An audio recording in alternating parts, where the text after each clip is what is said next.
Good evening everyone. क्या हाल चाल है और कैसे चल रही प्रिपरेशन? है ना? जेंटलमैन कैडेट बनने को तैयार हो? तो आज हम लोग मैट्रिक्स और डिटर्मिनेंट्स का पार्ट 2 करने वाले हैं। देखो, आज मैं बेसिकली तुमको मैट्रिक्स पढ़ाऊंगा। ठीक है? मैट्रिक्स होती क्या है, कैसे करके इसमें क्वेश्चन आते हैं। देखो, पहली वाली जो पार्ट है, पहला जो पार्ट है, उसमें मैंने बहुत सारी चीज़ें तुमको बता रखी थी। क्या क्या हमारी मैट्रिक्स होती है, ठीक है, हमारी मैट्रिक्स किस किस टाइप की होती है, और इसके अलावा हमने बहुत सारी चीज़ें निकालना सीखी थी। एडजॉइंट निकालना सीखा था, कोफैक्टर निकालना सीखा था, इसके अलावा ट्रांसपोज निकालना सीखा था, और हमारा इन्वर्स निकालना सीखा था। इसके अलावा हमने डिटर्मिनेंट निकालना भी सीखा था, कैसे करके हम डिटर्मिनेंट निकाल सकते हैं। तो ये सबसे इंपॉर्टेंट चीज़ है। अगर तुमने इतना पकड़ लिया, फर्स्ट वाला लेक्चर अगर नहीं देखा, देखो इसके टोटल अब 3 पार्ट्स आएंगे। तो अगर तुमने तीनों पार्ट नहीं देखे, फर्स्ट पार्ट, सेकंड पार्ट और थर्ड पार्ट, जिसमें मैट्रिक डिटर्मिनेंट पढ़ाऊंगा, बिलीव मी तुम्हारा नहीं होगा मैट्रिक्स और डिटर्मिनेंट। कुछ ना कुछ हमेशा छूट जाएगा। अब जो क्लास 12th वाले होंगे वो कहेंगे भैया हमारे पास तो थी ये, बहुत ही लल्लू सा टॉपिक है, बहुत ही ज़्यादा आसान, लेकिन फिर भी क्वेश्चन नहीं कर पाओगे। अगर तुम्हें इतना ही कॉन्फिडेंस है तो ये क्या ये वाला क्वेश्चन कर लोगे क्या? हाँ, ये वाला कर लोगे? बताओ, ये वाला कर लोगे? ये वाला कर लोगे? इसमें से तुम्हारे, अगर तुम्हारे पास 12th में थी ना, 2 से 3 क्वेश्चन ही हो पाएंगे, सारे क्वेश्चन नहीं हो पाएंगे। ठीक है? जैसे ये वाला क्वेश्चन है, इसका डायरेक्ट आंसर हमें पता होता है, ये होता है, ये प्रॉपर्टी है। ठीक है? ये वाला है, ये वाले का आंसर क्या होगा? इसका डायरेक्ट आंसर मुझे पता है, 0 होगा। ऐसा नहीं है कि मैंने देख लिया तो मतलब मैंने इसके आंसर अच्छे से याद कर रखे होंगे, रट रखे होंगे। नहीं भाई, ये प्रॉपर्टी है। नहीं पढ़ाते 11th 12th में, क्रैमर रूल नहीं है 12th में। ठीक है? क्रैमर रूल नहीं है 12th में, फिर भी क्वेश्चंस हमेशा आते हैं इसके। तो हम लोगों को कैसे कैसे करना है, कौन कौन सी चीजों से हम लोगों के क्वेश्चंस या फिर हमारा स्कोर काफी ज्यादा अच्छा हो सकता है, तो वो सब चीजें मैं यहाँ पर बताऊंगा। आज बेसिकली हम लोग मैट्रिक्स पढ़ेंगे। ये जो इस साल के, इस बार के जो क्वेश्चन आए, टोटल 9 क्वेश्चन आए। मैंने तुम्हें लास्ट लेक्चर में बताया था। तो 9 से 10 क्वेश्चन ऑन एवरेज आते ही आते हैं, इससे कम तो आ नहीं रहे। तो अगर तुमको ये चाहिए ना, कितने मार्क्स हैं, 25 मार्क्स के करीब अगर चाहिए ना, तो तुम्हें 3 वीडियोस देखने पड़ेंगे। अगर नहीं देखोगे, सच में नहीं होगा। ठीक है? और बहुत जल्दी मैं एक वाली वीडियो लाने वाला हूँ कि बहुत सारे बच्चे मुझे बोल रहे हैं भैया आजकल हम लोग क्या पढ़े, कैसे करके जो हम लोग पढ़ सकते हैं। अभी हमारे पास सिर्फ 20 दिन के करीब का टाइम रह गया, तो हम लोग कैसे करके पढ़े। तो उस पर मैं एक वीडियो लाने वाला हूँ, बहुत जल्दी आ जाएगी। ठीक है? वो वाली वीडियो जरूर देख लेना और उसके हिसाब से करना। ठीक है? अपना दिमाग मत चलाना ज्यादा। दिमाग चलाना है तो जो मैंने बोला है वो चीज पढ़ने में चलाना, ये नहीं कि, क्योंकि देखो यार, at the end of the day तुम्हें उसी की सुननी पड़ेगी जिसने निकाला है। ठीक है? तुमने निकाला नहीं है तो तुम्हें कम से कम, अगर तुम्हें निकालना है तो उसकी सुनो ना जिसने निकाल रखा है, उसकी मत सुनो जिसने नहीं निकाल रखा है। ये बहुत इंपॉर्टेंट चीज है। तो चलो, अब हम लोग पढ़ लेते हैं। ये कुछ क्वेश्चंस मैंने लास्ट टाइम भी पढ़ा दिए थे, करा दिए थे, तो उसके हिसाब से देखो। सबसे पहले हम मैट्रिक्स की प्रॉपर्टीज पढ़ लेते हैं। देखो, एडिशन ऑफ मैट्रिक्स मैंने बता दिया था तुम लोगों को। क्या होता है एडिशन ऑफ मैट्रिक्स? सबको पता है मेरे हिसाब से, कि अगर हमको 2 मैट्रिक्स को अगर ऐड करना है, तो हमें पता था उनका क्या होना चाहिए था, ऑर्डर सेम होना चाहिए था। क्या होना चाहिए था? सेम ऑर्डर होना चाहिए था। मैंने लास्ट टाइम तुमको बता रखा था, चाहे एडिशन करो चाहे सब्ट्रैक्शन करो, हमारा ऑर्डर हमेशा सेम होना चाहिए था। ठीक है? ये हमने बता दिया था। इसके अलावा जो मैट्रिक्स का अगर आप एडिशन करते हो तो कॉम्पिटेटिव होता है। कॉम्पिटेटिव का मतलब, चाहे आप 2 मैट्रिक्स है ए और बी है, चाहे ए प्लस बी कर दो चाहे बी प्लस ए कर दो, बात दोनों की सेम है। एसोसिएटिव होती है, जैसे अगर 3 मैट्रिक्स है तुम पे, तो 3 मैट्रिक्स में क्या होगा, चाहे तुम ए प्लस बी पहले कर लो, चाहे फिर उसके बाद सी से ऐड कर लो, या फिर ए को बाद में कर लेना ऐड, पहले बी और सी को कर लो, बात सेम है बिल्कुल। इसके अलावा डिस्ट्रीब्यूटिव भी होता है। ए मैट्रिक्स है, बी और सी है, तो इसकी मल्टीप्लाई चाहे इससे कर लो, इससे कर लो पहले, और फिर ऐड कर लेना, या फिर पहले इनको ऐड कर लो फिर उसके बाद मल्टीप्लाई कर लेना, बात सेम है। अब देखो, एडिटिव आइडेंटिटी। एडिटिव आइडेंटिटी होता है कि आपने कुछ ऐसा चीज करना है, ऐड या सब्ट्रैक्ट, जिससे बेसिकली ऐड करना है, क्योंकि एडिटिव आइडेंटिटी है कि आपका जो पहले था वही सेम रहे। जैसे मान लो अगर मेरे पास 100 रुपए थे, ठीक है, तो अगर मेरे पास 100 रुपए हैं, मैंने कितने रुपए मेरे पास आएंगे कि तब भी मेरे पास 100 रुपए रहेंगे? 0 रुपए आएंगे। तो वही चीज है, एडिटिव आइडेंटिटी यही होती है। ऐसी करके अगर हमारी एक मैट्रिक्स ए है तो उसके साथ अगर हमने जीरो मैट्रिक्स का एक और नाम होता है नल मैट्रिक्स। ये होती क्या है भाई, होती क्या है नल मैट्रिक्स? कुछ नहीं होता नल मैट्रिक्स, बहुत आसान है कि अगर आपने ऐसे के मतलब 2x2 की है तो ऐसे बना लो, 3x3 की है तो ऐसे बना लो। तो इस तरीके से अगर आप लोग किसी मैट्रिक्स को ऐड करोगे सेम है, रिजल्ट सेम ही रहेगा। कुछ किसी की प्लस जीरो से कर लो, आंसर सेम ही रहता है। अब एक होता है हमारा additive inverse of A. Additive inverse of A क्या होगा, ए प्लस माइनस ए। जैसे 1 प्लस माइनस 1 कितना होता है, 0 होता है ना। सेम इसी तरीके से अगर कोई मैट्रिक्स ए है उसके एडिशन आप उसके नेगेटिव से कर दोगे तो आपका आंसर क्या होगा, 0 आ जाएगा। ठीक है, नेक्स्ट क्या है हमारा, कैंसिलेशन लॉ। ये तो सेम चीज है ना कि ए प्लस बी करो इक्वल्स टू, अगर ए प्लस सी है तो बी से भी काट दो, ये हो गया ए इक्वल्स टू ए। इसका मतलब आपका बी और सी क्या होगा, सेम होगा। ये कैसे रहे निकाला कि ये है अगर हम पे तो हमने ए से काट दिया ए, बचा हमारे पास बी इक्वल्स टू सी, वही लिख रखा। अगर B plus A equals to C plus A है, ए से ही काट दो फिर से, बी इक्वल्स टू सी, वही लिख रखा है। कुछ नहीं है इसका, ज्यादा कुछ नहीं आता है। अब यही चीज सब्ट्रैक्शन के लिए भी होगा, यही चीज अगर आप सब्ट्रैक्ट करोगे इसी को तो उसके लिए भी होगा। ठीक है, अब देखो और भी होती है हमारे पास, और भी होती है हमारे पास मैट्रिक्स। कौन कौन सी होती है, देखो डायगोनल मैट्रिक्स। डायगोनल मैट्रिक्स क्या है, अगर हमारे पास कोई मैट्रिक्स है, जैसे ऐसे करके अगर हमारे पास मैट्रिक्स है तो अगर इसके जो डायगोनल वाले एलिमेंट है, इसके जो डायगोनल वाले एलिमेंट है इनको छोड़ दो, तो इसके अलावा अगर सारे के सारे हमारे एलिमेंट क्या होंगे, 0 होंगे। तो यही क्या होता है हमारा डायगोनल, क्या होता है, डायगोनल मैट्रिक्स होता है। ठीक है, डायगोनल मैट्रिक्स यही होता है।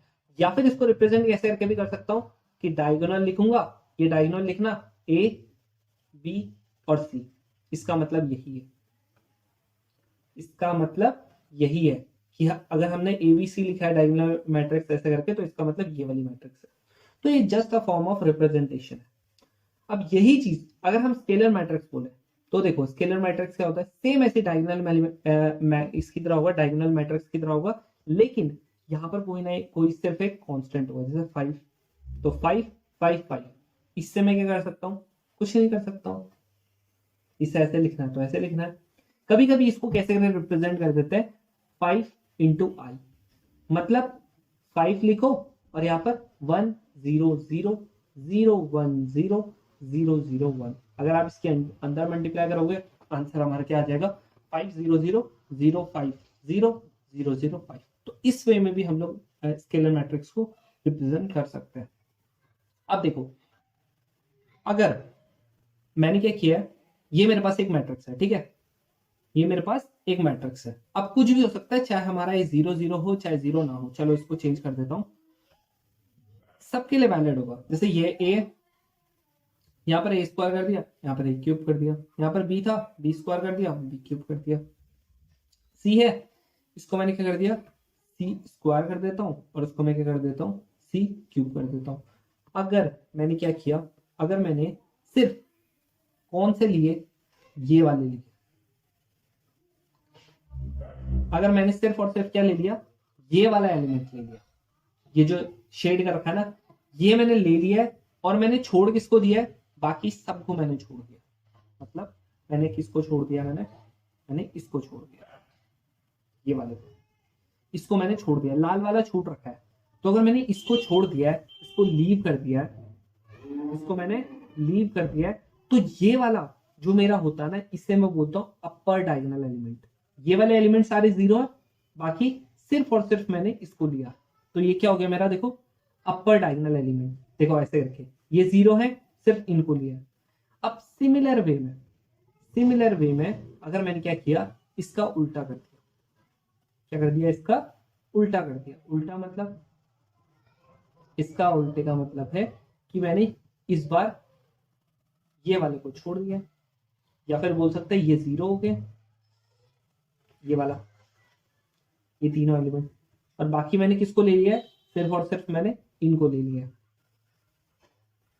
तो ये मेरा क्या हो जाता है, ये मेरा हो जाता है लोअर डायगोनल या फिर लोअर ट्रायंगुलर मैट्रिक्स। ये अपर ट्रायंगुलर मैट्रिक्स, ये लोअर ट्रायंगुलर मैट्रिक्स, डायगोनल बोल दिया था, lower triangular matrix, upper triangular matrix, समझ में आ गया। तो अगर कोई बोलता है लोअर ट्रायंगुलर मैट्रिक्स के ऊपर के जो एलिमेंट्स होंगे वो क्या होंगे, 0 होंगे इसमें, या फिर इसको क्या बोल सकता है, आई ग्रेटर देन जे। इसका मतलब अगर मैं तुमको और अच्छे वे में बताऊं इसको, तो देखो यहां पर देखो, ये है ना हम पे, क्योंकि ये ना, अब तुम बोलोगे भैया आप इसको इतना क्यों समझा रहे हो, तो ये क्या आ जाता है, कभी कभी उसमें आ जाता है जो तुम्हारे स्टेटमेंट वाले क्वेश्चन होता है, A11, A12, A13, A21, A22 और A33, A23, A31, A32 and A33। समझ में आ गया, ये ऐसे करके होगा। अब यहां पर अगर मैं देखूंगा तो मेरा जो लोअर डायगोनल मैट्रिक्स, ये अपर डायगोनल मैट्रिक्स था, इसमें क्या था, इसमें मैंने क्या लिया था, इन तीनों को छोड़ दिया था। इन तीनों में क्या है देखो, आई हमारा बड़ा है और जे हमारा क्या हो गया, छोटा हो गया। देख लो तीनों में ऐसी है। तो हमारी अपर डायगोनल मैट्रिक्स में क्या होता है, हमारा जहां पर आई ग्रेटर देन 0 होता है, ये सारे के सारे एलिमेंट्स क्या होते हैं, 0 होते हैं। अब यही चीज लोअर ट्रायंगुलर मैट्रिक्स में देखेंगे, तो जहां पर हमारा आई क्या होगा, छोटा होगा, जैसे वो वाले हमारे सारे के सारे एलिमेंट क्या होंगे, 0 होंगे। ये किसमें होता है, लोअर ट्रायंगुलर मैट्रिक्स में। तो ये नोट कर लेना, और इसीलिए मैंने प्रॉपर्टीज में भी लिखा है। तो ये बहुत इंपॉर्टेंट है, लोअर ट्रायंगुलर मैट्रिक्स और अपर ट्रायंगुलर मैट्रिक्स। समझ में आ गया, तो ये अच्छे से नोट कर लेना। अब सेकंड क्या है हमारा, सेकंड होता है हमारा स्केलर मैट्रिक्स। स्केलर मतलब कोई भी आप ले लो, 1 2 3 4 ABCD कुछ भी, आपने कुछ एक मल्टीप्लीकेशन कर दिया उसके साथ, तो क्या होगा, जैसे यहाँ पर है A एंड B की क्या होगा, सेम ऑर्डर होगा। तो हम सेम ऑर्डर क्यों, क्योंकि प्लस या माइनस करने के लिए हमारा सेम ऑर्डर हमको जरूरी है। तो अगर हमने लेमडा की जगह पे क्या लिख सकते हो, 1 2 3 4 7 8 10 12 कुछ भी, ठीक है। तो ये क्या होगा, पहले इसका मल्टीप्लाई होगा फिर इसका मल्टीप्लाई होगा, ठीक है। और अगर हमने लेमडा प्लस म्यू कर दिया, तो चाहे आप दोनों को पहले कर लो मल्टीप्लाई, फिर इससे प्लस करवा लेना या मल्टीप्लाई करवा लेना, या फिर अलग अलग कर लो, पहले इसकी मल्टीप्लाई करवा दो, इसकी मल्टीप्लाई करा दो और बाद में ऐड कर लो, बात सेम है। चाहे इसमें कर लो, अब देखो इसमें क्या किया, तीनों को मल्टीप्लाई कर रखा है, चाहे तुम लेमडा और म्यू को पहले मल्टीप्लाई कर लो, या फिर पहले क्या कर लो, म्यू को कर लो बाद में लेमडा को कर लेना, बात सेम है। चाहे तुम इन दोनों को पहले कर लो, कुछ फर्क नहीं पड़ता। अब माइनस का क्या है, लेमडा माइनस लेमडा इंटू ए, तो चाहे तुम माइनस को बाहर रख के पहले इनका मल्टीप्लाई कर लो, या फिर पहले माइनस का कर लो बाद में इनकी इसकी कर लेना, बात सेम है। अब आता है बात हमारे मल्टीप्लाई की। अगर आपने मल्टीप्लाई करना है, मैंने तुमको लास्ट टाइम भी बताया था कि मल्टीप्लीकेशन के लिए आपका एक कंडीशन बहुत इंपॉर्टेंट है। वो क्या है कि आपके ये दोनों के दोनों, मतलब फर्स्ट वाले जो हमारे लिखा है उसका कॉलम और सेकंड वाले का क्या हमारा रो, ये दोनों के दोनों सेम होनी चाहिए। और इसका ऑर्डर क्या आता है, M क्रॉस Q, मतलब पहले वाले का रो और दूसरे वाले का कॉलम। ये क्वेश्चन मैंने तुमको यहाँ पर भी बताया था जब हमने लास्ट टाइम क्वेश्चन किया था कि ये वाला एग्जिस्ट क्या करता है, ये मैंने तुमको पूरा समझा रखा था, देख सकते हो तुम। अब मल्टीप्लीकेशन की प्रॉपर्टी क्या होती है, क्या मल्टीप्लीकेशन कॉम्पिटेटिव होती है, बिल्कुल भी नहीं, कॉम्पिटेटिव नहीं होती है, अगर हमारा ये सेटिस्फाई कर रहा है इसीलिए। अब देखो क्वेश्चन क्या होता है ना, कि अगर आपने एक भी कंडीशन को गलत कर दिया तो वो कंडीशन गलत होगी, समझ पाया। लेकिन अगर आपको कोई कंडीशन सही करवानी है तो हर एक के लिए सही होनी चाहिए, तभी आपका क्या हो पाएगा, सही होगा। अब नेक्स्ट क्या है, अगर हमारा ऐसा लिखा है A B प्लस C, तो पहले आप यही है, पहले मल्टीप्लाई करवा लो या ऐड करवा लो, बात सेम है। अब ये क्या था देखो, A इंटू बी इंटू सी करना है, तो क्या होना चाहिए, यहां पर हमारा पहले का कॉलम दूसरे का रो, क्या ये दोनों सेम है, हाँ है, इसलिए दोनों मल्टीप्लाई हो जाएंगे। अब इन दोनों का जब आप मल्टीप्लाई करोगे तो हमारा जो रिजल्टेंट आ रहा होगा वो क्या आ रहा होगा, A B, और इन दोनों का आ क्या रहा होगा, M क्रॉस Q आ रहा होगा। अब इसका Q, इसका भी Q है, तो क्या है दोनों के दोनों होंगे मल्टीप्लाई, हाँ बिल्कुल होंगे। क्या आएगा रिजल्टेंट, M क्रॉस P, बताया था मैंने, पहले का कॉलम दूसरे का रो, ये बहुत इंपॉर्टेंट चीज है, समझ में आ गया। अब देखो अब सेकंड चीज क्या है हमारे पास, I M A. I am का मतलब है कि अब देखो कभी कभी क्या होता है, अगर हमको 2x2 की लेनी है तो हमारे आई की वैल्यू क्या हो जाएगी 1 0 0 1। ये क्या होती है आइडेंटिटी मैट्रिक्स, इसको हम क्या बोल देते हैं आइडेंटिटी मैट्रिक्स। बस याद रखना है इसको, ये क्या होती है आइडेंटिटी मैट्रिक्स। और अगर मान लो हमारे 3x3 की होगी तो उस टाइम पे आई की वैल्यू क्या हो जाएगी 1 0 0 0 1 0 0 0 1, ये हो जाएगी। इसीलिए हमारा m अगर इन्होंने लिखा है i3 इसका मतलब है 3x3 की मैट्रिक्स, अगर इन्होंने i2 लिखा है इसका मतलब 2x2 की मैट्रिक्स, सिंपल सा। तो अगर आप आई एम इंटू ए करोगे तो ये किसके बराबर आता है, ये ए के ही बराबर आता है, कोई चेंज नहीं होता। और या फिर क्या बोल सकता हूँ, अगर आपने ए इंटू आई एन कर दिया बात सेम है, एन का मतलब वही है, ऑर्डर क्या होगा तो तब भी हमारा क्या आएगा ए ही आएगा, तो आंसर हमारा सेम ही होगा। समझ पा गया। अब देखो कभी कभी क्वेश्चन क्या आता है, ये कहता है अगर मेरा a इंटू बी किया और मैंने और ये 0 के बराबर आ गया, ये क्वेश्चन भी आया था एक बार प्रीवियस है, अगर मैंने a इंटू बी किया मतलब दो मैट्रिक्स को मैंने मल्टीप्लाई किया और इसका आंसर 0 होगा, तो इसका क्या होगा, या तो देखो ये 0 होना चाहिए या ये 0 होना चाहिए, है ना।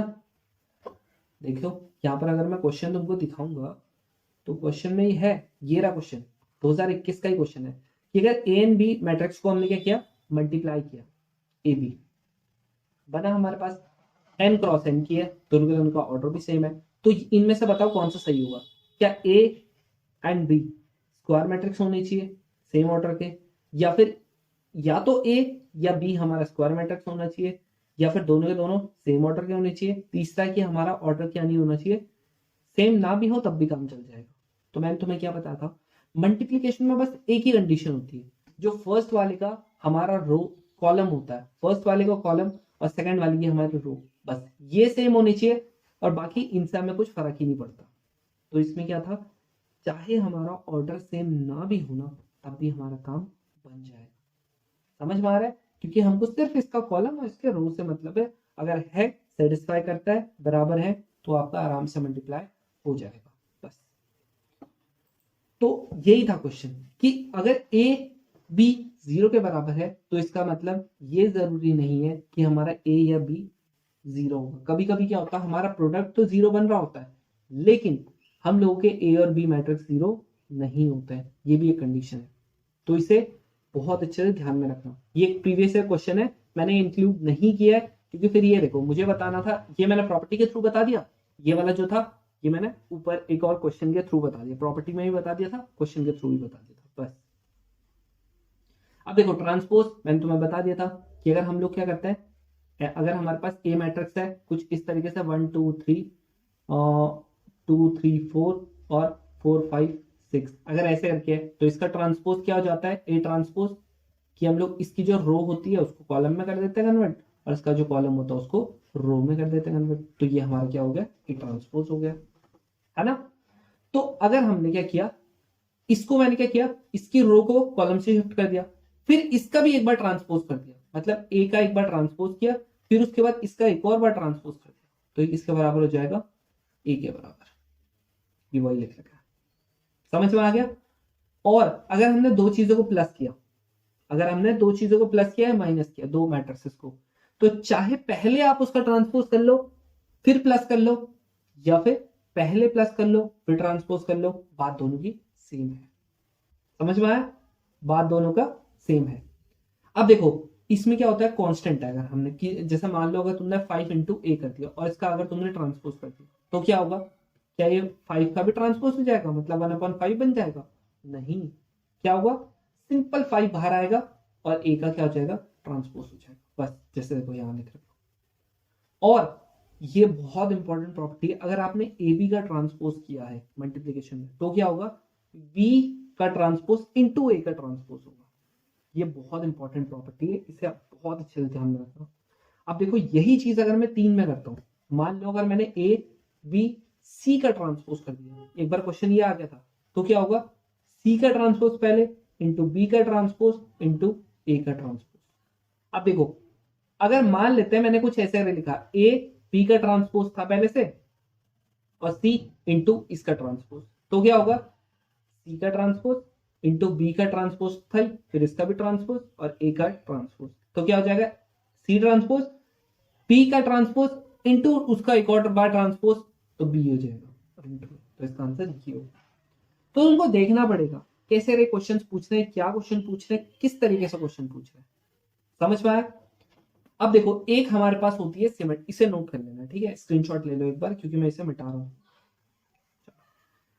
अब देखो एक हमारे पास क्या होता है symmetric, symmetric matrix, symmetric matrix क्या होता है, अगर आपका ए और ए ट्रांसपोज दोनों के दोनों क्या आते हैं बराबर आते हैं, तो आपका क्या हुआ है सिमेट्रिक मैट्रिक्स होगा। अब देखो इसमें क्वेश्चन क्या पूछते हैं, अगर मेरा ए क्या होगा हमारा आइडेंटिटी मैट्रिक्स होगा, तो क्या मेरा ए इक्वल्स टू ए ट्रांसपोज होगा।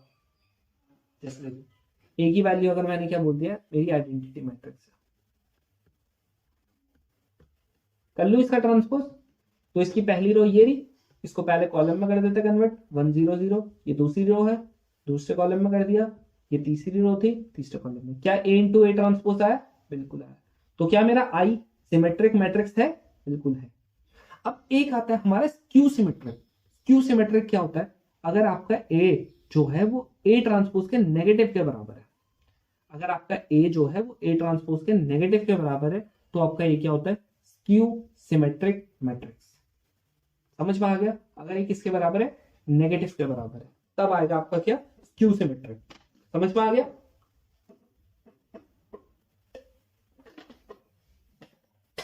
अब देखो एक बार क्वेश्चन क्या आ गया था कि आपका जो स्क्यू सिमेट्रिक वो एक मैट्रिक्स है, ठीक है, मान लो हमारे पास ए कोई मैट्रिक्स है, ए हमारे पास कोई मैट्रिक्स है, मुझे इसको sum of symmetric matrix and skew symmetric matrix की फॉर्म में दिखाना है, तो क्या होगा इसका, तो ये तुम लोग एक काम कर लो, ये वाले को याद ले लो कैसे रखे। अगर हमारे पास ए कोई मैट्रिक्स है ना, तो उसको मैं लिखता हूं half A plus A transpose plus half into A minus A transpose. जो अभी 12th में है उन्होंने पक्का इसका प्रूफ भी कर रखा है। ये क्या होता है मेरा, ये होता है मेरा सिमेट्रिक पार्ट, और ये मेरा क्या होता है, ये होता है मेरा स्क्यू सिमेट्रिक पार्ट। कहीं कहीं पे इसको पी, ए को पी से कर देते हैं वो डिनोट, और ये जो ए ट्रांसपोज है इसको क्यू से कर देते हैं डिनोट। तो बात बात सेम है, समझ में आया, बात हमारी सेम है। जैसे देखो ये मेरा क्या है सिमेट्रिक मैट्रिक्स है, ये मेरा स्क्यू सिमेट्रिक, इसे पी से इसे क्यू से भी डिनोट हम लोग या फिर एक्सप्रेस कर लेते हैं। समझ में आया, क्वेश्चन ऐसे ही आएगा, a real square matrix A can be expressed as the sum of symmetric matrix and a skew symmetric matrix. तो क्वेश्चन हमारा ऐसा आएगा, तो हम लोगों का आंसर इस तरीके से आप लिख सकते हो, या फिर ये अच्छे से याद कर लेना क्योंकि एक बार डायरेक्ट क्वेश्चन आ जाता। देखो मैंने बहुत सारे क्वेश्चन इंक्लूड किए बट बहुत सारे नहीं भी किए, क्योंकि इतने सारे क्वेश्चन यहाँ पर पॉसिबल नहीं है पढ़ाना, ठीक है। वैसे मैंने बैच वालों को काफी हद तक बहुत सारे क्वेश्चन करा रखे हैं, सारे क्वेश्चन करा रखे थे, तो जैसा बहुत सारे बच्चे पूछ भी रहे थे भैया बैच कब से होगा शुरू, तो मैं बहुत बार बता चुका हूँ 20 अप्रैल से होगा स्टार्ट, मैं तुम लोगों को बता दूंगा। और अगर जैसे किसी को डाउट आता है तो फीडबैक मैंने बच्चों को शेयर किए भी हैं जो, तो तुम देख सकते हो उसमें आर्ट्स वाले बच्चे भी, 11th वाले भी हैं, 12th वाले भी हैं, ड्रॉपर्स भी हैं। तो मैंने बहुत ज़्यादा फीडबैक तो नहीं किए बट हाँ कुछ फीडबैक कर दिए, क्योंकि फिर ज़्यादा ही लंबी वीडियो बन जाती है। फीडबैक तो मैं पता लग ही जाता है कि कैसे रही क्या चीज़ पढ़ रहे हैं। बाकी इसके क्वेश्चन जितने मैंने देखे ये वाला तो मैं कराऊंगा ही कराऊंगा, और बाकी के प्रैक्टिस कर सकते हो तुम, ठीक है। तो मैं काफ़ी हद तक कराने की कोशिश करूंगा ये सारे। बस अब देखो ये वाला क्वेश्चन है, चलो एक क्वेश्चन कर लेते हैं, ये वाला क्वेश्चन होगा कैसे।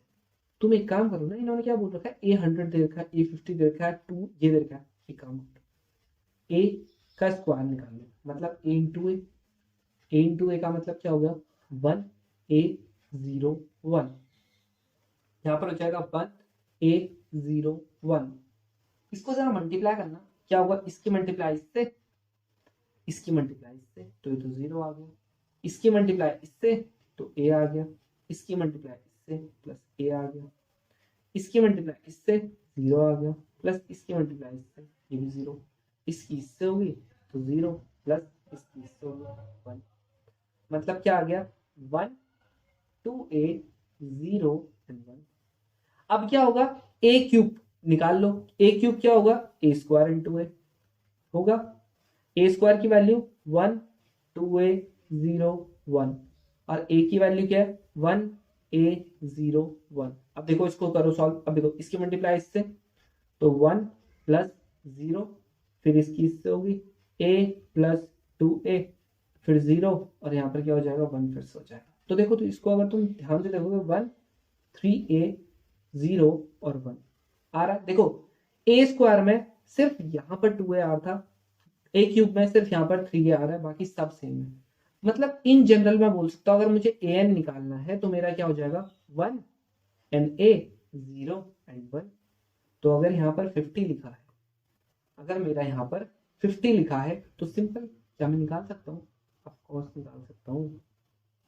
क्या हो जाएगा a50 की वैल्यू 1 100a 0 एंड 1 फिर माइनस यहाँ पर 50 था 1 50a 0 एंड 1 और लास्ट मिलेगा क्या हो जाएगा 2 1 25a और 0 एंड 1।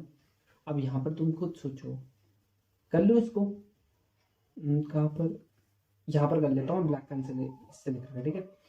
तो यहाँ पर 1 है 1 -1 और माइनस का 2 मतलब माइनस का 3 हो जाएगा, देख लो करके देख सकते हो यही होगा। फिर यहाँ पर और यहाँ पर करूँगा तो क्या हो जाएगा 100a माइनस का 50a माइनस का 2 इंटू 25 50a। यहाँ पर 0 0 0 है तो 0 ही हो जाएगा, यहाँ पर 1 -1 और माइनस का 2 तो 1 माइनस का -3। अब देखो यहाँ पर क्या होगा माइनस का 2 0, यहाँ पर क्या होगा 0, यहाँ पर क्या होगा माइनस का 2।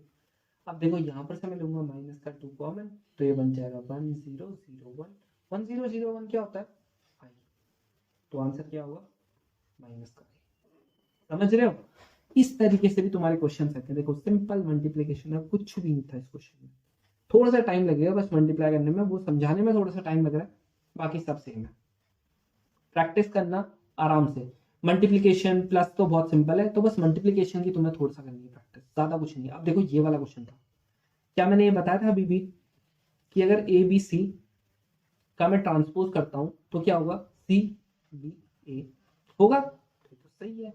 ये बताया था मैंने कि अगर मैं ए बी का ट्रांसपोज करता हूं क्या होगा B transpose into A transpose, क्या इन्होंने यही लिखा हुआ नहीं, मल्टीप्लिकेशन कॉम्बिनेटिव नहीं होता है, तो ए प्लस बी ए इंटू बी को बी इंटू ए मत समझ लेना, ये चीज गलती मत करना। अब ये वाले का ट्रांसपोज क्या होगा नॉर्मल होता है A transpose B transpose C transpose, तो इसका आंसर क्या होगा 1 है 3 सही होगा, बाकी 2 वाला गलत है। देख लो क्वेश्चन टफ नहीं है, और ये वाली पीडीएफ में यहाँ सेंड कर देता हूँ, इसके अलावा मैं बहुत सारे क्वेश्चंस भी सेंड कर रहा हूँ आजकल। तो क्वेश्चन अगर तुमको ऐसा लगता है कि हाँ भैया मेरी प्रिपरेशन हो चुकी है, मेरे को ना रोज टेस्ट टाइप का देना है, तो ये वाले चैनल पे जोड़ो, क्वेश्चन जो मैं सेंड करता हूँ वो करना, अपने आंसर कमेंट सेक्शन में करना, ठीक है। मैं काफी बार भले रिप्लाई ना करूँ लेकिन मैं देख लेता हूँ, तो तुम सेंड कर दिया करो। और जैसा कभी भी किसी बच्चे को लगता है कि हाँ इसने सही कर रखा है इसने गलत कर रखा है, तो तुम पूछ भी सकते हो आपस में, क्योंकि वहां पर कमेंट सेक्शन तो ऑन ही, तो आराम से पूछ भी सकते हो। इसमें ये वाला इससे जरा ध्यान से देखो, ये वाला भी तो सही है, बात तो वही है ना।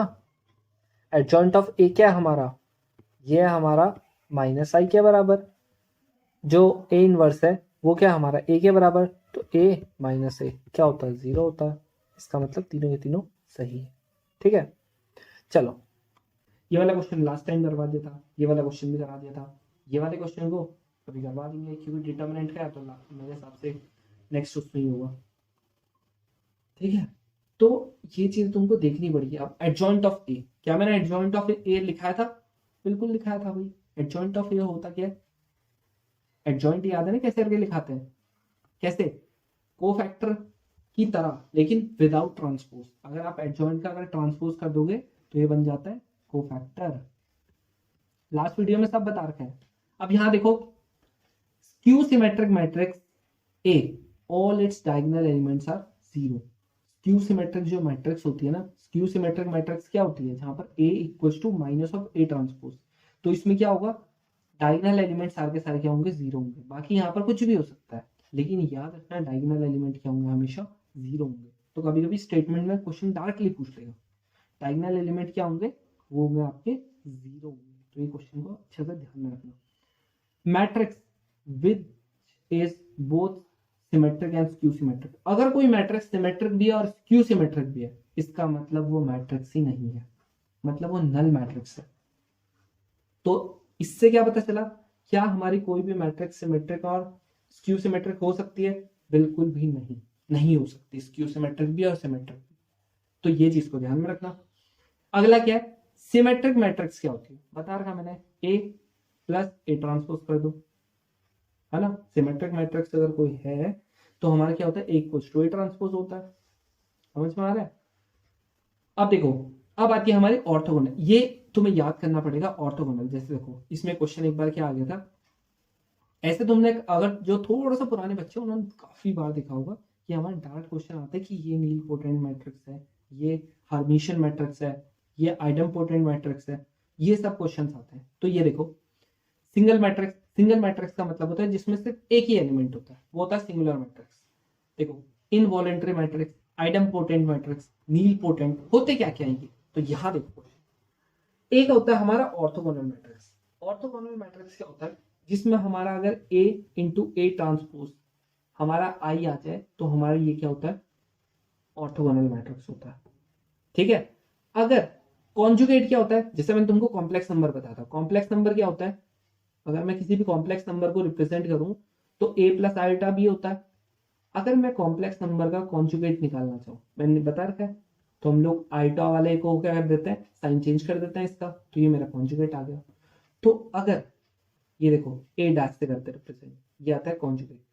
तो अगर मुझे कॉन्जुगेट निकालना है तो कॉन्जुगेट कैसे करके आएगा, ये कॉम्प्लेक्स नंबर है, कॉम्प्लेक्स नंबर का ही सिर्फ कॉन्जुगेट आ सकता है। अगर मैंने मान लो x इक्वल टू ए लिख रखा तो इसका कॉन्जुगेट भी ए ही होगा, क्योंकि इसमें आई है ही नहीं भाई। लेकिन अगर मैंने ऐसे लिख रखा आई अगर हमारा आयोटा भी है तो इसका कॉन्जुगेट क्या होगा, माइनस आयोटा भी। अब देखो एक आता है हर्मिशियन मैट्रिक्स। तुमने क्या करना है हर्मिशियन मैट्रिक्स के लिए, पहले ए का तुमने कॉन्जुगेट निकालना है, फिर इसका ही तुमने क्या कर देना है, ट्रांसपोज कर देना है। तो ये क्या होता है, हमारा हर्मिशियन मैट्रिक्स होता है। समझ में आया। जैसे अगर मेरे पास कोई कॉम्प्लेक्स नंबर है, ये तो होगा नहीं कभी क्योंकि ये कॉम्प्लेक्स है ही नहीं। तो अगर मेरे पास अगर कभी भी क्या होता है, कॉम्प्लेक्स नंबर होता है, ठीक है, तो मैं क्या करूंगा, मेरे हिसाब से तुम कॉन्जुगेट तो निकाल लोगे ना, सिर्फ साइन तो चेंज करना है। जैसे अगर मान लो ऐसे करके लिखेगा 3 और 2 आयोटा 5 आयोटा एंड 7, अगर ऐसे भी लिखा ये ए है, तो पहले मैं क्या करूंगा, इसका कॉन्जुगेट निकालूंगा। कॉन्जुगेट क्या हो जाएगा, 3 माइनस का 2 आयोटा, उसको माइनस कर देते हैं, प्लस का 2 आयोटा 7। इनमें देखो कुछ फर्क नहीं पड़ा, ये क्या थे, कॉम्प्लेक्स नंबर थे ही नहीं। फिर इसका क्या करना है, मुझे ट्रांसपोज निकालना है। ट्रांसपोज मतलब सिंपल, इसकी रो इसकी कॉलम बन जाएगा और इसका कॉलम इसका रो बन जाएगा। ये लो आ गया हमारा हर्मिशियन मैट्रिक्स। तो ये बोलता है अगर मेरा ए और ए हर्मिशियन, ए और ए का पहले कॉम्प्लेक्स निकालो या ट्रांसपोज, या इसका उल्टा भी कर सकते हो, पहले ट्रांसपोज फिर कॉम्प्लेक्स कर सकते हो, बात सेम ही आती है। तो अगर तुमने ऐसा किया और ये ए के ही बराबर आ गया तो ये हर्मिशियन मैट्रिक्स होगा। अगर माइनस ए के बराबर आया तो स्क्यू हर्मिशियन होगा, अगर कुछ नहीं आया तो नहीं है हर्मिशियन मैट्रिक्स। अब एक आती है आइडम पोटेंट, जो यहाँ पर भी लिखा हुआ है। तो आइडम पोटेंट क्या होता है, जब आपका ए स्क्वायर आपका ए के बराबर आ जाता है तब आपका ये क्या होता है, ये आइडम पोटेंट मैट्रिक्स होता है। इनवॉलेंट्री क्या होता है, अगर ए स्क्वायर आई के बराबर आ जाए तो ये क्या होता है, इनवॉलेंट्री होता है। अब अगर नील पोटेंट निकालेंगे, नील पोटेंट में क्या होता है, ए की पावर एन, ए की पावर एन अगर 0 के बराबर आ रही है तो ये हमारा क्या होता है, नील पोटेंट मैट्रिक्स होता है। जैसे देखो ये वाला क्वेश्चन है, यहां पर क्या होगा हमारा, यहां पर हमारा क्या होगा,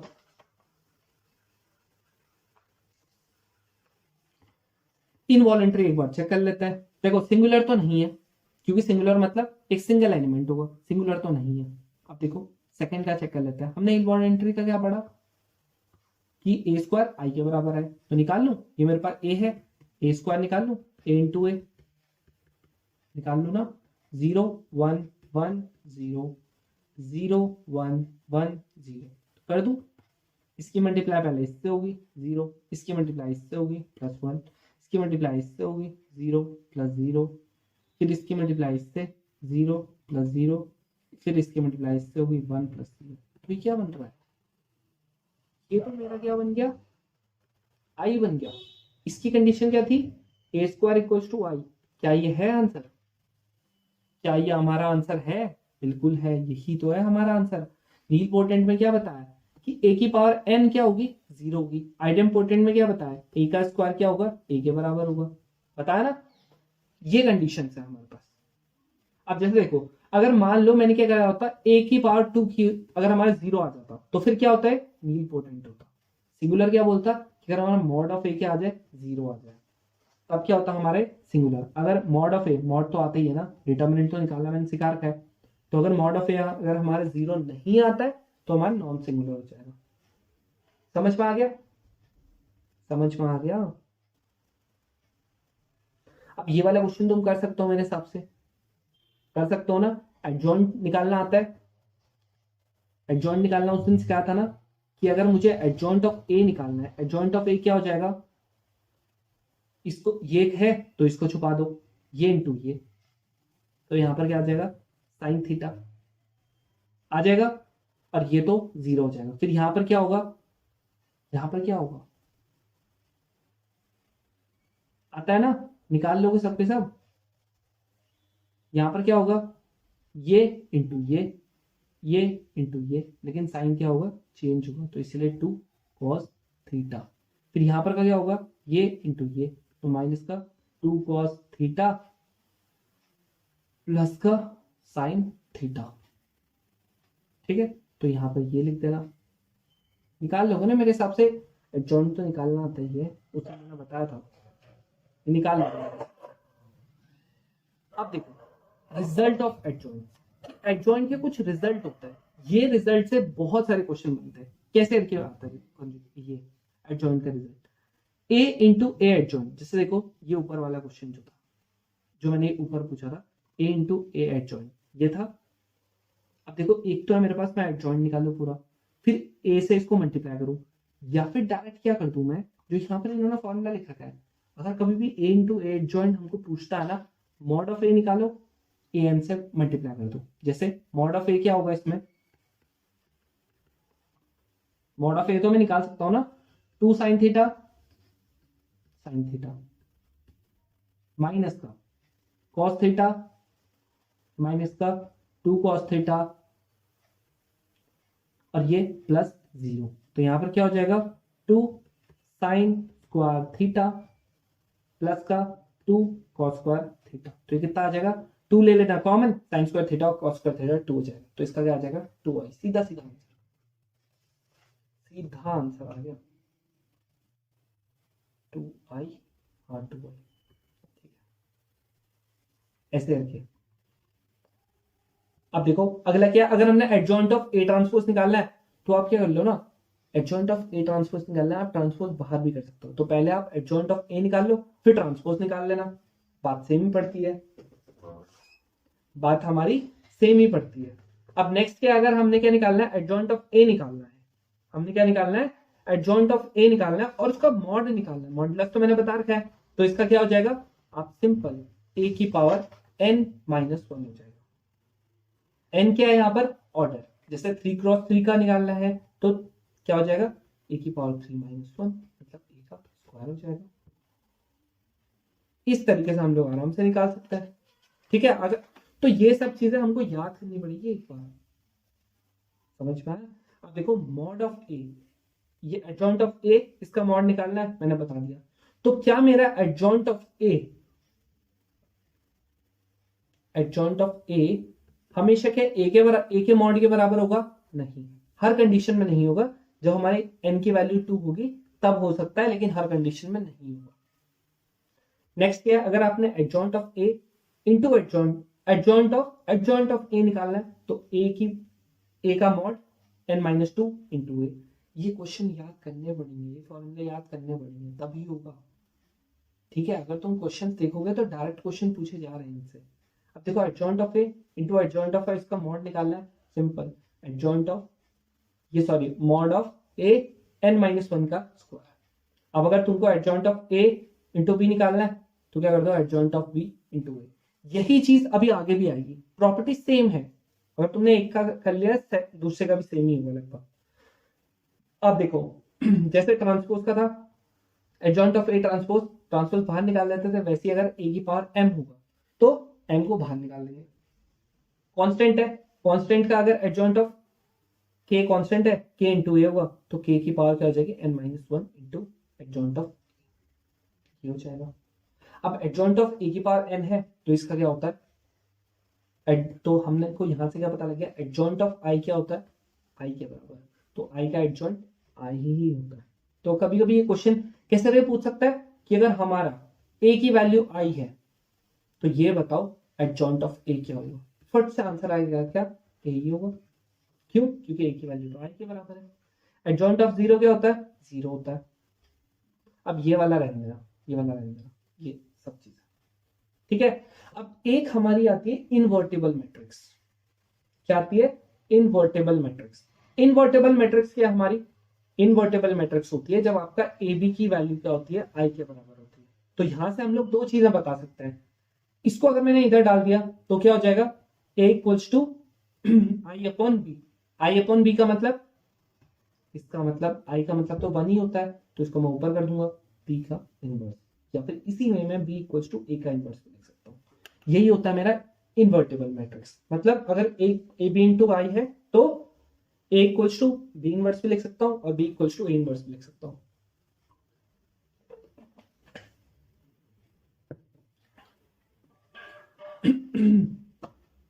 तो ये तुम लोगों को आगे समझ में, देखो क्वेश्चंस ऐसे ही होंगे। अब देखो यहां पर तो इनवर्स पूछा है कि अगर ये देखो if A is an identity matrix of, अगर हमारा ए क्या है आई के बराबर है तो इसका ए इनवर्स क्या होगा, ये भी ए के बराबर होता है, मतलब या फिर आई के बराबर होता है, ठीक है, is equal to A. Same होता है, मैंने बताया ना A transpose equals to A कब होगा अगर आई का होगा तो। सेम ऐसी यहां पर भी बताया, यहाँ पर adjoint of A equals adjoint of A equals to A कब होगा जब आपका ए किसके बराबर होगा आई के बराबर होगा। देख लो कितने सारी सिमिलर चीज है, ठीक है। यहाँ पर ये सब लिख रखा है, सब लिखा हुआ है, इन्वर्टेबल मैट्रिक्स वगैरह सब कुछ ये बताता है। अब इन्वर्टेबल तो मैंने बता दिया। अगर मुझे कभी ए इनवर्स निकालना होता है तो इसका एक फॉर्मूला भी होता है, मैंने तुम्हें पिछली बार बताया था, one upon A mod adjoint of A. तो क्या होगा ये होगा, ये रहा हमारे पास ए इनवर्स क्या होगा one upon mod of A adjoint of A. अब ए इनवर्स का मॉड क्या होगा, ए इनवर्स का अगर मुझे मॉड निकालना है तो ये क्या होगा, ये होगा वन अपॉन मॉड ऑफ ए, बस वन अपॉन ए का मॉड। चाहे मैं अब वही है, चाहे मैं मॉड पहले निकालू या फिर इनवर्स का ही मॉड निकालू, बात सेम पड़ती है। अब जैसे यहां पर था, अगर मुझे adjoint of A into B निकालना था तो मैंने क्या किया था adjoint of B into A. Similar चीज यहां पर भी होगी, ये प्रॉपर्टी है। अगर ए बी का इनवर्स निकालना है पहले बी इनवर्स लिखेंगे इंटू ए इनवर्स लिखेंगे। अगर यहां पर अब देखो ये वाले में फर्क आ जाता है, लेकिन अगर आपको के इसका अगर इनवर्स निकालना है तो क्या होगा के का इनवर्स और ए का इनवर्स। तो के क्या है हमारा कांस्टेंट है तो वन अपॉन के इंटू ए का इनवर्स, ऐसे रखें। अब ट्रांसपोज और इसको स्विच कर सकते हो, ये तो सिंपल सी बात है। और ये वाले का क्या होगा mod of B inverse A B, तो बी से कट जाएगा बी और सिंपल मॉड ऑफ ए आ जाएगा, ये भी सेम ही है। अब ये वाला जो क्वेश्चन है, ये वाला जो क्वेश्चन है ये तो बाद में बताऊंगा मैं, ये मैंने लिखा भी रखा है, ठीक है। तो ये सब चीजें थी हम पे, जैसे ये है, ये तो चलो डिटर्मिनेंट का, डिटर्मिनेंट का मैं नेक्स्ट उसमें बताऊंगा। तो ऐसे करके हमारी जो चीजें थी ना, ये वाला अगर तुमने फॉर्मूले कर लिया ना, ये वाला जैसा मैंने बता दिया था, ये बता दिया था, इसमें ज्यादा कुछ है ही नहीं भाई, लेकिन डायरेक्ट प्रॉपर्टी से क्वेश्चन आते हैं। इस बार के भी अगर तुम क्वेश्चंस देखोगे ना, काफी क्वेश्चंस तुमको दिख जाएंगे। ये तो चलो डिटर्मिनेंट का है, ये वाला बताओ, क्या मैं ये नहीं निकाल सकता, क्या इसका एडजॉइंट नहीं निकाल सकता? निकाल सकता हूँ, एडजॉइंट निकाल सकता हूँ। कैसे क्या एडजॉइंट, चलो ये वाला क्वेश्चन बता देता हूँ मैं तुमको। एडजॉइंट कैसे निकालूंगा, एडजॉइंट ऑफ ए। मैंने बताया था तुमको, अगर मैं ये वाले टर्म निकालना है तो ये इंटू ये और ये इंटू ये, तो कितना आ जाएगा एडजॉइंट ऑफ कॉस माइनस का कॉस स्क्वायर थीटा माइनस का साइन स्क्वायर थीटा, कितना होगा माइनस का 1। ये वाले का निकालना है 0 इंटू ये 0 इंटू ये, तो ये तो 0 ही आ जाएगा। थर्ड का निकालना है, क्योंकि इसको तो छुपा देता हूँ ना फिर मैं, ये इंटू ये इंटू ये, तो ये 0 आ जाएगा। अब ये वाले को निकालना है तो ये वाली लाइन ये वाले कॉलम को छुपा दूंगा, 0 इंटू ये इंटू ये 0 आ जाएगा। ये क्या बनना है 1 इंटू माइनस का कॉस थीटा ये इंटू ये, तो माइनस का कॉस थीटा हो जाएगा, है ना। ये वाले का ये इंटू ये साइन थीटा। लेकिन मैंने तुमको क्या बताया था, ये वाली पोजीशन क्या होती है a2 3, तो 2 3 मतलब -1 की पावर 2 + 3, क्या ये ऑड आ रही है, बिल्कुल आ रही है। तो यहाँ पर क्या हुआ है नेगेटिव भी होता है। ये सब बता रखा है मैंने, वो तो मैं तुमको एक और बार रिकैप करवाना चाह रहा हूँ। अब यहाँ पर 1 इंटू साइन थीटा, फिर से वही सेम चीज, ये वाली पोजीशन को 3 2 होता है तो यहाँ पर माइनस का आएगा, और ये वाली का कॉस थीटा। तो ये हमारी क्या है एडजॉइंट ऑफ ए आ गया। अब देखो इसने बोला A into adjoint of A plus adjoint of A.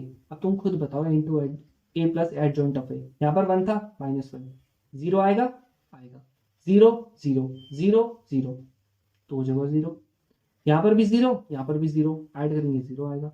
Cos theta यहाँ पर है माइनस कॉस थीटा यहाँ पर है, 0 आएगा। साइन थीटा माइनस का साइन थीटा 0 0 है, 0 ही रहेगा। साइन थीटा माइनस का sine theta, cos theta plus का कॉस थीटा, यहाँ पर भी 0 यहाँ पर भी 0 0। क्या ये बोल रहा है नल मैट्रिक्स होगा, बिल्कुल सही है। अब इनवर्स ऑफ ए निकाल लेते हैं। इनवर्स ऑफ ए क्या होगा हमें पता है, इनवर्स ऑफ ए क्या होता है अब ये भी मैंने बताया 1/mod of A into adjoint of A. Mod of A मैं निकाल सकता हूँ, ऑफकोर्स निकाल सकता हूँ। मॉड ऑफ ए क्या होगा 1, इनकी मल्टीप्लाई होगी, ये तो 1 ही होता है, माइनस का 0 0 की मल्टीप्लाई किसी से भी 0 ही होता है, इसका भी 0, तो आंसर 1 आ गया। तो मॉड ऑफ ए क्या है 1 है, और इसका 1 ही है ना, कि -1 है, -1 है, -1 है, तो यहाँ पर ये -1 आ गया। और पूरा एडजॉइंट ऑफ ए क्या है हमारे पास -1 0 0 0 0 कॉस थीटा माइनस का साइन थीटा माइनस का साइन थीटा और कॉस थीटा। तो क्या ये हमारे पास, इसको अगर मैं मल्टीप्लाई करूंगा 1 से, सबका साइन चेंज हो जाएगा, फिर से क्या ये नहीं बन जाएगा क्या, देख लो 1 0 0 0, यहाँ पर भी 0, cos theta sine theta and cos theta, तो वो भी माइनस का 1, तो बस सेम नहीं आ गया, आ गया। तो क्या नल मैट्रिक्स है, बिल्कुल भी नहीं। ए ये किसके बराबर आ गया, ए के बराबर आ गया, तो मतलब मेरा जो ए इनवर्स है वो किसके बराबर हो गया, ए के बराबर हो गया। तो ये क्या बोल रहा है ए माइनस इनवर्स ऑफ ए। अब मुझे पता है ए माइनस इनवर्स ऑफ ए की वैल्यू ए के बराबर है, तो क्या नल मैट्रिक्स होगा, बिल्कुल होगा। आंसर क्या आना चाहिए था 1 and 3, सी वाला। देखो ज्यादा कुछ टफ नहीं है। अब देखो मल्टीप्लीकेशन का आ गया, कैसे बोल रहे हैं x हमारे पास क्या है 3 क्रॉस 3 की मैट्रिक्स है, y हमारे पास क्या है 2 क्रॉस 3 की मैट्रिक्स है, z हमारे पास 3 क्रॉस 2 की मैट्रिक्स है, ठीक है। अब ये बोलता है क्या z y x, अगर मैंने इनको मल्टीप्लाई किया z y x, इनको मल्टीप्लाई करूंगा, पहले देख लूं क्या मल्टीप्लाई होंगे कि भी नहीं होंगे। z का 2 इंटू 3, y का कितना है ये, और x का कितना है 3 इंटू 3। अब देखो इसका और ये सेम है, बिल्कुल सेम है, तो इसकी क्या आ जाएगी रिजल्टेंट 3 क्रॉस 3, x का क्या है 3 क्रॉस 3, सेम है, बिल्कुल सेम है, तो तीनों के तीनों मल्टीप्लाई मतलब हो जाएंगे 3 क्रॉस 3 का। तो 3 क्रॉस 3 का मतलब कितने एलिमेंट 9 एलिमेंट, बिल्कुल सही है। ये वाला देखते हैं आप क्या y और x का, तो इसका 2 क्रॉस 3 है, इसका 3 क्रॉस 3 है, और फिर z से करवाऊंगा 3 क्रॉस 2 है, तो पहले इन दोनों की करवा रहा हूँ, क्या मल्टीप्लाई होंगे, बिल्कुल होंगे। तो y 2 क्रॉस 3, और यहाँ पर जो इन दोनों का जो आया होगा इसका क्या बना होगा 3 क्रॉस 3, क्या है दोनों के दोनों सेम है, हाँ। क्या इन पे 4 एलिमेंट होंगे, क्योंकि 2 क्रॉस 2 की बन रही है, तो 2 क्रॉस 2 की बन रही है, क्या 4 एलिमेंट होंगे, बिल्कुल सही। क्या ये नॉट डिफाइंड होगा? देख लेते हैं। ये देखो पहले में ही मैच नहीं कर रहा है, तो ये भी सही बात है, ये भी सही बात है, नॉट डिफाइंड है। तो हमारा आंसर क्या होना था यहाँ पर? यहाँ पर हमारा आंसर होना था डी। देखो क्वेश्चंस वैसे ही बन रहे हैं, बहुत ज्यादा टफ तो नहीं बन रहे हैं, ऐसे नहीं कि बिल्कुल आसमान से आए, कुछ नहीं हो रहा है ऐसा। तो हमारे प्रैक्टिस की बात है। अब देखो ये वाली चीज है, क्या बोला है कि मुझे a equals to P plus Q की फॉर्म में रिप्रेजेंट करना है, जहां पर p क्या है मेरा सिमेट्रिक मैट्रिक्स है, q क्या है मेरे पास स्क्यू सिमेट्रिक। क्या मैंने अभी अभी तुमको ये चीज नहीं बताई थी क्या, कि हमारा सिमेट्रिक और स्क्यू सिमेट्रिक की फॉर्म में हम लोग कर सकते हैं इसको रिप्रेजेंट? ये अभी भी बताया नहीं था क्या?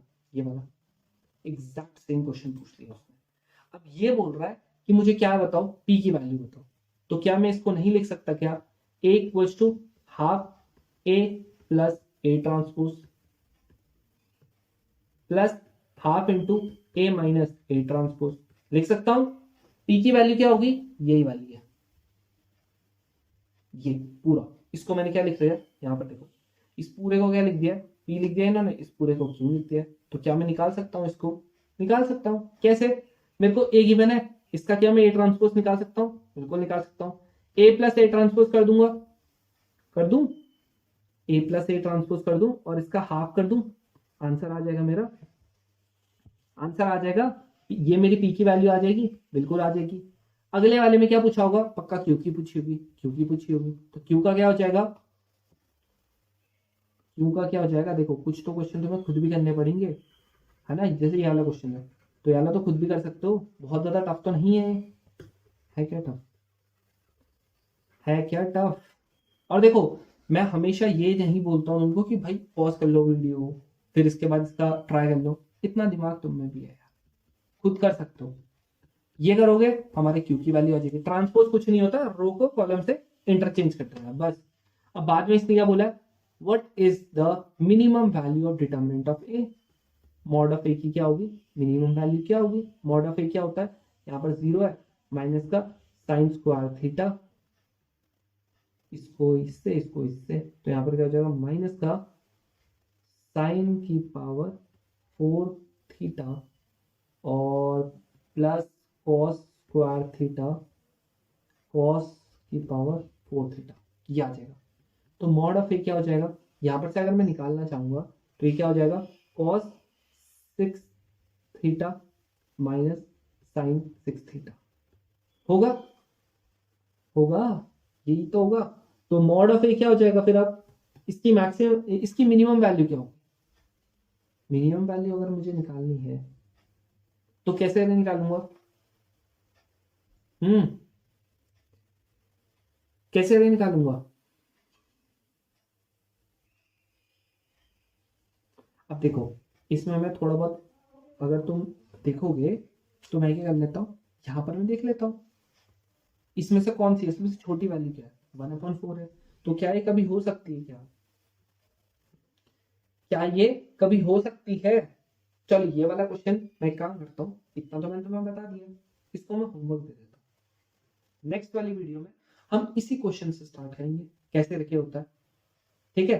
तो ये वाला क्वेश्चन जो इस बार आ रखा था, ऐसे ऐसे क्वेश्चन आके थे, कुछ मैंने करवा दिए, कुछ नेक्स्ट वीडियो में करवा दिए। अगर तुमने नेक्स्ट वीडियो नहीं देखा, बिलीव मी तुम फंस जाओगे। तो अगर तुम्हें फंसना नहीं है तो कर लेना। चलो अब हम लोग मिलते हैं नेक्स्ट वीडियो में, तब तक के लिए जितने भी तुम्हारे पास क्वेश्चंस है प्रैक्टिस करो उनको, और ये सारे के सारे को मैं ये वाली पीडीएफ भी भेज दूंगा और ये वाली पीडीएफ भी भेज दूंगा, दोनों को देख लेना, दोनों के दोनों बहुत इफेक्टिव है। चलो अब हम लोग मिलते हैं नेक्स्ट वीडियो में,